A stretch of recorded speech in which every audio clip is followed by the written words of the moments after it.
नमस्कार, स्वागत है आप सभी का श्री न्यूज में और मैं हूं आपके साथ मेघा। शुरुआत करते हैं आज की मुख्य बड़ी खबरों के साथ। मर्यादा पुरुषोत्तम भगवान श्री राम की नगरी अयोध्या के बड़ा भक्त माल मंदिर में बैठक कर महंतों ने गुरुवार को देश के सभी हिंदू मंदिरों को सरकारी नियंत्रण से मुक्त करने की मांग की है।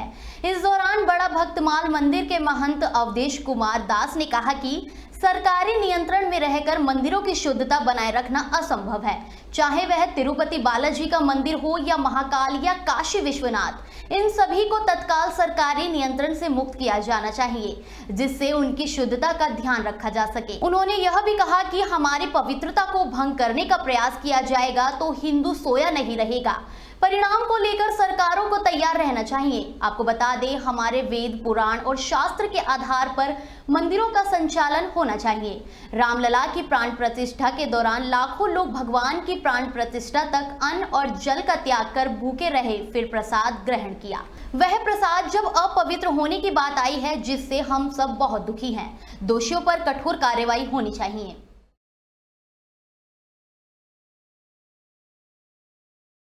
यूपी के लखीमपुर खीरी दौरहरा ब्लॉक के विभिन्न गांव में हैंडपंप रिबोर और मरम्मत में बड़ा भ्रष्टाचार सामने आया है।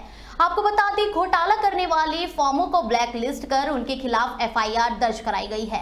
वहीं ग्राम पंचायत अधिकारियों और ग्राम विकास अधिकारियों को निलंबित कर जिलाधिकारी ने मामले का संज्ञान लेते हुए सख्त कार्रवाई के निर्देश दिए कि लगभग 16 लाख रुपए की वसूली करने के आदेश दिए हैं। आपको बता दें, यह वसूली 1 दर्जन से अधिक गांव के प्रधान और सचिवों से की जाएगी। मामला ये था कि जो हैंडपंप होते हैं तो उसके रीबोर या उसके मरम्मत को लेके पैसे निकासी की गई और इसकी शिकायत की गई। तो इसकी जांच कराने पे हमें ये पता चला कि कई जगह हैंडपंप रीबोर या उसके रिपेयर के नाम पे पैसे निकाले गए, लेकिन मौके पे या तो वो हैंडपंप मिले नहीं या उसका कोई रीबोर नहीं था।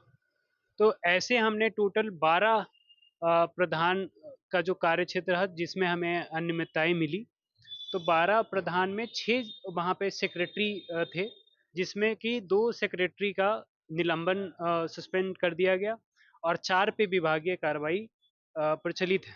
इसी के साथ टोटल 15 लाख रुपए जो कि हमारा रिकवरी बनता है, उसको 12% इंटरेस्ट के साथ हमने रिकवरी भी जारी करी। और अब खबरें उत्तराखंड की। मुठभेड़ में एक बदमाश गोली लगने से घायल हो गया था, तो वहीं उसका साथी मौके का फायदा उठाकर फरार हो गया। आपको बता दें कि देर रात कुंडा थाना क्षेत्र के बैतवाला गांव के पास दूसरे बदमाश के अपने दोस्त के साथ कहीं जाने की मुखबिर की सूचना पर पुलिस ने घेराबंदी की। इस दौरान अपने आप को पुलिस से घिरा देख दूसरे बदमाश साजिद उर्फ कल्लन ने पुलिस पर गोली चला दी। इसके बाद पुलिस के द्वारा जवाबी कार्रवाई करते हुए चलाई गई गोली कल्याण को लगी, जिससे वह घायल हो गया। पकड़े गए बदमाश साजिद उर्फ कल्लन के ऊपर हत्या के प्रयास, लूट, डकैती, चोरी, किडनैपिंग के अनेक मुकदमे दर्ज हैं। फिलहाल पुलिस ने मामला दर्ज कर जांच शुरू कर दी है। कल एक एनकाउंटर हुआ था जिसमें एक व्यक्ति मौके से अंधेरे का फायदा उठाते हुए फरार हो गया था। उस अभियुक्त की आज सूचना थी कि वो अपने एक दोस्त के साथ कहीं जा रहा है। सूचना के आधार पर पुलिस ने पहले से ही फील्डिंग लगा रखी थी। रात की चेकिंग के दौरान ये अपने दोस्त के साथ मोटरसाइकिल से जा रहा था। इसे रोकने का प्रयास किया, यह नहीं रुका और इसने पुलिस पर फायरिंग कर दी। पूछताछ के दौरान इसने जो अभी चीज़ बताई, उससे ये पता चला कि इस पर हत्या के प्रयास, लूट, डकैती, चोरी, किडनैपिंग, ये गंभीर अपराधों के कई मुकदमे उत्तर प्रदेश में हैं और जिन जिन थानाओं में ये अपराध पंजीकृत हैं उनसे पूछताछ कर स्पष्ट किया जाएगा। उत्तराखंड में पौड़ी के गडौली क्षेत्र में वन विभाग की टीम ने छापेमारी कर एक घर से हिमालय हिरण के खुर, खाल और फ्रिज में रखा 5 किलो मांस बरामद किया है। आपको बता दें, मौके पर वन विभाग की टीम ने वन्य जीव शिकार अधिनियम पर 2 अभियुक्त साजिद खान और नेपाली युवक तुला बहादुर को अपनी कस्टडी में लिया है, जबकि 2 अभियुक्त विजय दनोशी और प्रमोद भंडारी मौके से फरार हो गए। पुलिस का कहना है कि जल्द ही उनकी गिरफ्तारी भी हो जाएगी। फिलहाल पुलिस ने मामला दर्ज कर जांच शुरू कर दी है। कल दिनांक 24 सितंबर को मुखबिर द्वारा सूचना मिली कि गडोली स्टेट में जो है एक घर में वन्य जीव का मांस पकाया जा रहा है। इस सूचना को मिलते ही जो पौड़ी रेंज नागदेव की हमारी जो टीम है उसके द्वारा तुरंत मौके पर जाकर तलाशी ली गई और तलाशी लेने पर यह पता चला कि घर में जो है एक वन्यजीव का मांस, उस वन्यजीव की खुर और उस वन्यजीव की जो है खाल मिली है। और प्रथम दृष्टया देखने पर यह पता चल रहा है कि ये जो मांस और खुर है ये घूरड़ प्रजाति के वन्यजीव का है और इसमें जो है 4 अभियुक्त पाए गए हैं। 4 अभियुक्तों में से 2 अभियुक्तों को गिरफ्तारी कर ली गई है और 2 अभियुक्त जो है वो अभी फरार चल रहे हैं।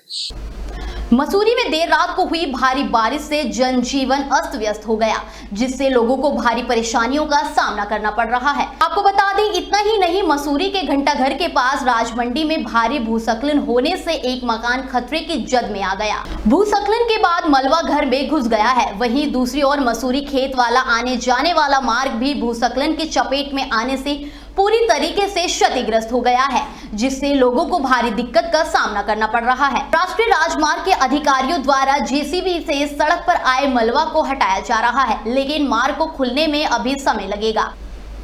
और अब खबरें हरियाणा से। भाजपा का गढ़ मानी जाने वाले अंबाला शहर विधानसभा सीट पर भाजपा का ग्राफ बढ़ता जा रहा है। आपको बता दें, विभिन्न सामाजिक संस्थाएं और सामाजिक लोग भाजपा प्रत्याशी असीम गोयल को अपना समर्थन दे रहे हैं। इसी कड़ी में बुधवार को अंबाला शहर के प्रतिष्ठित फिलाडेल्फिया मिशन अस्पताल के डायरेक्टर सुनील सादिक ने अपने और अपने अस्पताल के स्टाफ की तरफ से भाजपा प्रत्याशी असीम गोयल को अपना समर्थन दिया। आपको बता दें, फिलाडेल्फिया मिशन अस्पताल पहुंचने पर भाजपा प्रत्याशी असीम गोयल का गर्मजोशी के साथ स्वागत किया गया। इस दौरान अस्पताल के डायरेक्टर डॉक्टर सुनील सादिक ने असीम गोयल की जमकर तारीफ भी की।